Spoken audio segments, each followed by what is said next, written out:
never really go back and do another sitcom, the fear would be, how could I ever top Seinfeld? It's guaranteed. You can't top it. You can't couldn't even get close to it. It's iconic. Like all this. Thank you. Everything was lined up.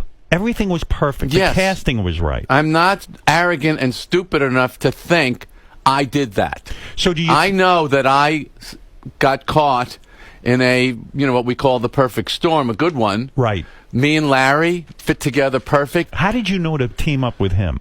In comedy, certain guys, it's funny right away. You're talking, all of a sudden, in 2 minutes, you've hit into something hilarious. You guys start to talk and you say, hey, we've got to write a sitcom together. No, I had this meeting at NBC where they said, George Shapiro sent a note to Brandon Tartikoff. One sentence. Call me a crazy guy. I have a feeling someday Jerry Seinfeld is going to be doing a TV series on NBC. I had been on The Tonight Show with Johnny Carson for 9 years. Nobody at NBC, nobody, not one person, after 9 years of going on Carson 3 and 4 times a year and killing, nobody said, why don't we talk to this kid? 9 years of killing on the Carson show should have triggered something in them. Something, nothing. So he sends this letter. I come in for the meeting. They go, do you have anything you would like to do if you ever did a show for us? I said, not really. Great meeting. Yeah. I said, I just always wanted to have a meeting like this. This is what was the meeting was the goal. The goal. So a week later, this is all true. I'm talking with Larry David at the Improv. I tell him the story. We start talking, and then we go across the street to a Korean deli. We're making fun of everything in the deli. He goes, this is what the show should be.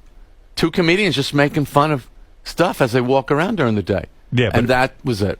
Do you dislike when people come up to you and start reciting what their favorite Seinfeld episode is? No. Does it get fatiguing after a while? No. I love the episode where Kramer gets the Merv Griffin set in his apartment. Thank you. I love that one, too. Was that your concept? No, it wasn't. It was Bruce Eric Kaplan, who was a cartoonist for The New Yorker, right, who was on our staff for a couple of years. What about the masturbation episode, where you all decide that you're going to see who can go the longest without masturbating? That was Larry David's idea. NBC didn't say, hey, you're mentioning masturbation. Never said the word.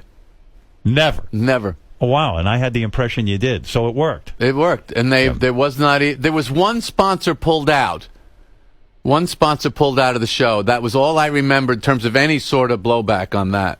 Warren Littlefield wrote that if you would have given him another season of Seinfeld, he would have paid you $110 million for the year. $110 million. I could have got more than that. Okay, you could have gotten more than that. Yeah. And you said no. Right. Is that the ultimate in integrity? You were done. It wasn't...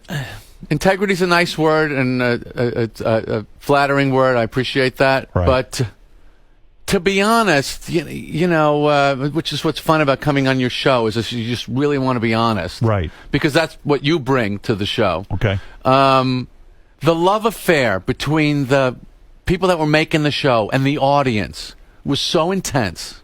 It was so white hot. I had to respect that.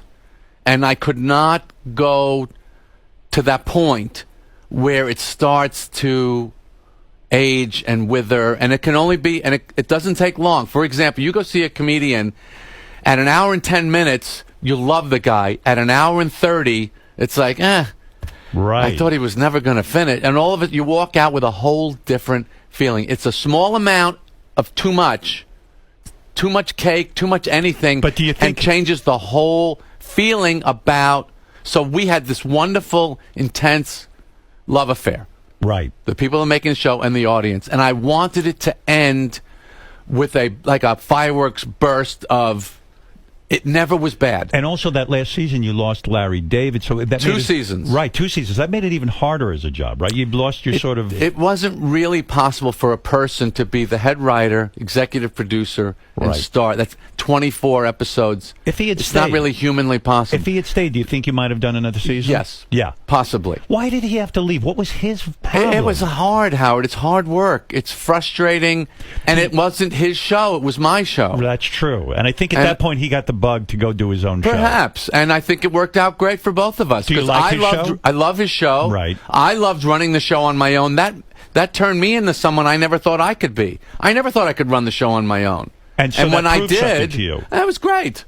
So I'm grateful to him for that. If I said to young Jerry, who was laboring away, doing material, there's going to be $110 million payday the final season. Pretty crazy. You would think you were You're nuts. definitely not saying no. Yeah, right. but guess what? If you're about the money, you're going to go just so far. That's true. But don't you think the other cast members were upset with you? No, we sat and talked it over. You did. You went to each of the We main said, how do we players. all feel? But I have to say, I have a sense of timing.